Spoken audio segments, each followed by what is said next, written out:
Think about this. When people went to see that movie, oh my God, people were running out of the theaters. People were literally throwing up in the theater. That movie broke bands up. And you're like, what is Lee talking about? Leonard Skinner. It didn't break the band up, but the one of the original members of Leonard Skinner, I guess they were when they were on tour, one of the members went and seen The Exorcist.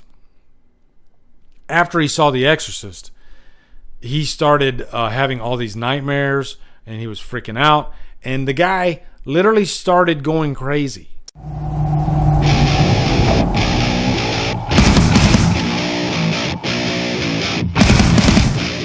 I guess there was a test screening for the new Exorcist that's supposed to be coming out. And David, those of you that don't know, David Gordon Green, who did the Halloween trilogy, he's doing it's kind of a requel to The Exorcist, because you got Ellen Burstyn coming back. It's rumored that Linda Blair might be coming back.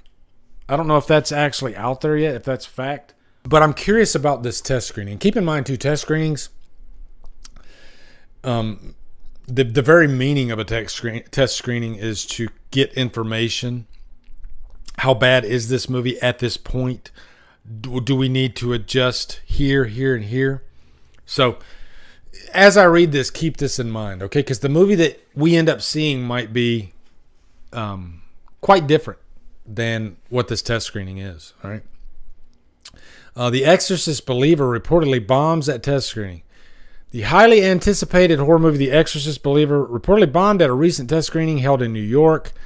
After reviving the Halloween franchise for 3 new installments, it was revealed that David Gordon Green was hired to do the same for The Exorcist. He has plans to direct 3 new sequels to The Exorcist, with the first movie titled The Exorcist Believer. 3 movies. Oh, okay. Due out later this year. Sadly, it looks like a test screening for The Exorcist Believer has bombed so far. Okay. Of course, these things do happen, and negative test screenings don't always mean a film will be bad, especially if the studio can now issue reshoots or other edits to clean the film up. But we'll have to see what happens on that front. As for now, there are negative reviews from the Exorcist Believer screening popping up on Letterboxd and other... Letterboxd? Huh. I've heard the Exorcist Believer test screening in New York aren't great. So it seems like all these are pretty much... Viewer Anon is a very widely known name in, I guess, the review circuit, the behind-the-scenes circuit for horror properties. You always see... This guy has the inside scoop on just about everything. It's like he's there on set, right? Yeah, so I mean, there's nothing crazy here to read other than the test screenings didn't do that great. It's always worth giving a film in this stage the benefit of the doubt, especially when quite a few solid films were cut apart because of negative test screenings, which is pretty much what I said at the beginning of this. I don't want to repeat myself, but remember when they had test screenings for all 3 of the Halloween movies, and I never heard of them making any crazy changes to those test screenings. And I'll even say Halloween 2018, the test screening, I believe, went really well. I even did a video on it way back in the day. Halloween Kills, I think, this is the one I did a video on, Halloween Kills, and I remember somebody that was at that test screening reached out to me and told me that it was like the most emotional Halloween film he's ever seen and whatnot. And it's kind of interesting to think about this in hindsight. And Kills is pretty emotional, so I get what he was saying for sure. I can see how anybody could have that reaction. I absolutely love Halloween Kills. Halloween Ends. Now here's the thing. Here's the interesting thing about the test screening for Halloween Ends. There were 2 different versions of that movie shown. 2 different versions of that movie shown. I am curious because I guess the one version, the test screenings were great, through the roof even. The other one, everybody hated it. And then we have a movie that was released, and we don't know which version was released because half the audience hates it and half the audience loves it, right? And there seems to be no in between. So I would love to see that other version of Halloween Ends. And would it have the same effect? Would half the audience still, would it be a love-hate type movie? I think at the end of the day, Halloween Ends would be polarizing anyway. And I think there's so many different directions that David Gordon Green could have went with it. So I don't know, man. I'm hoping one day we do get to see, the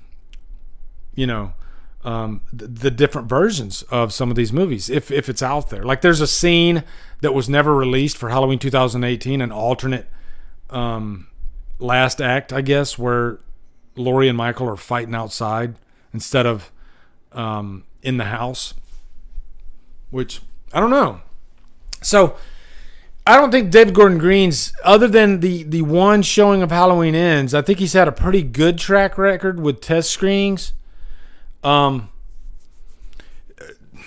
This doesn't bode well for The Exorcist, though. But I don't know. I still am very, very curious about it. I think David Gordon Green he's a hit and miss director, but I think he does have his own kind of style, his own stamp to his movies. Even if you watch his movies outside of Halloween, he's an interesting director. I don't always love everything he does, but he's an interesting director. Okay, so we'll say. Now let me ask you guys this: are you looking forward to the new Exorcist movie? Do you respect that it's not a freaking remake? Or would you prefer it just be a remake and start over? Yeah, Ashley said she's excited for it. Erica says, sadly, haven't enjoyed an Exorcist movie since part 3. I'm open to seeing this one. Yeah, and you know what? Erica brings up a good point there. I think everything that we've gotten since part 3 has been really bad. And I want a good Exorcist movie again. Wouldn't it be great if this movie came out and it was like freaking on par with Exorcist 1 and Exorcist 3? Exorcist 2 is really horrible. Horrible. I've tried a couple times. That movie's boring as hell. I can't do it. Mike Cinema. Oh my God. Are you serious? Man. Then you've never seen the scariest movie of all time. All right. That's it. Early, I guess, scariest major studio movie of all time. All right. Now, Beth says I'm not the biggest fan of Exorcist type movies. I get that. It ain't for everybody. This movie, it's heavy. The Exorcist is not a movie that I watch like Halloween. I could watch Halloween a couple times a year. Exorcist once every 5 years, maybe, if I'm lucky. You got to prep yourself for The Exorcist, But every time I've watched it, when I was done, I didn't talk to anybody for at least 2 hours, and I was so glad that it was an experience, okay? I guess that's the way to put it. It was a great freaking experience. Yeah. Charlotte, what's up? Nice to see you here. Yeah. Carly says, kind of a different because I don't really care about the original all that much. I do love The Exorcist 3, though. Wow, that's interesting.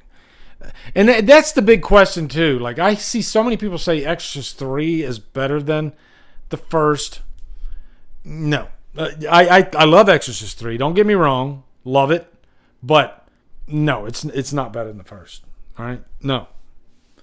And it didn't have the impact of the first. I mean, think about this.